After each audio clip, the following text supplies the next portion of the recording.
Daredevil Born Again is said to be taking us back to the events of Avengers Endgame, specifically that 5-year time gap between Infinity War and what we see in Endgame, and that Daredevil is going to explain where exactly the character was, some of the other characters in the Daredevil universe, and there might even be crossover with characters that were alive at that time.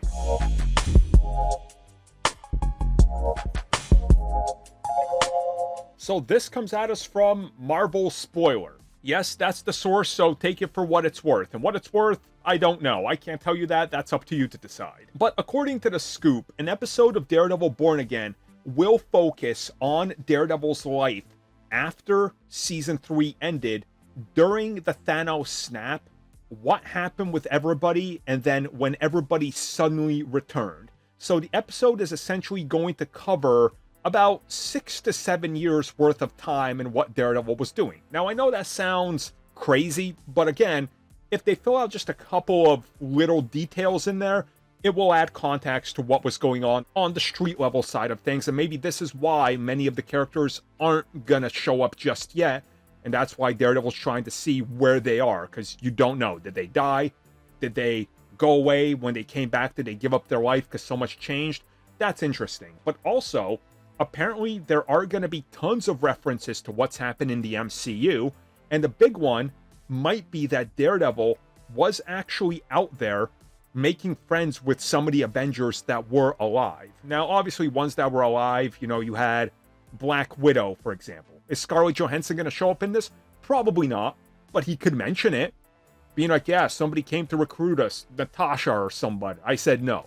Something like that seems like it's in the works. There's going to be some sort of angle where they know of Daredevil. And I think that's fine. It doesn't take away anything from it. It just sort of contextualizes the events of Daredevil and what happened in the meantime during that gap. And I'm fine with that. I think that if you approach it in that way and you don't beat people over the head with it, but you kind of just lean into it, talking about where he was, what he was doing, why didn't he show up to the Battle of New York? You can drop all that dialogue in there and make it smooth and almost seamless and involve it into the conversation. And as we know, reports have suggested we're going to see at least 2 to 3 Marvel cameos in this.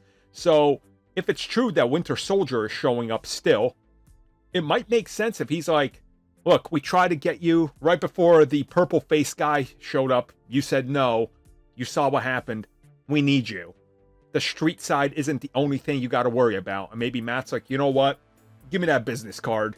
Let me look at this upstate New York facility eventually, Something like that. I think that's great. That enhances the world without being too in your face.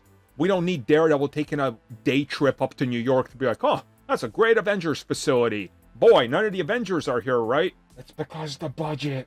Well, everybody, thank you for watching that video. And as always, you can like, subscribe, share, do whatever you will. Check out the recommended video that's popped up somewhere on the screen. And also, if you would like additional content, including more discussions and more unfiltered content, check out what we offer to the members section, which has new videos going up all the time.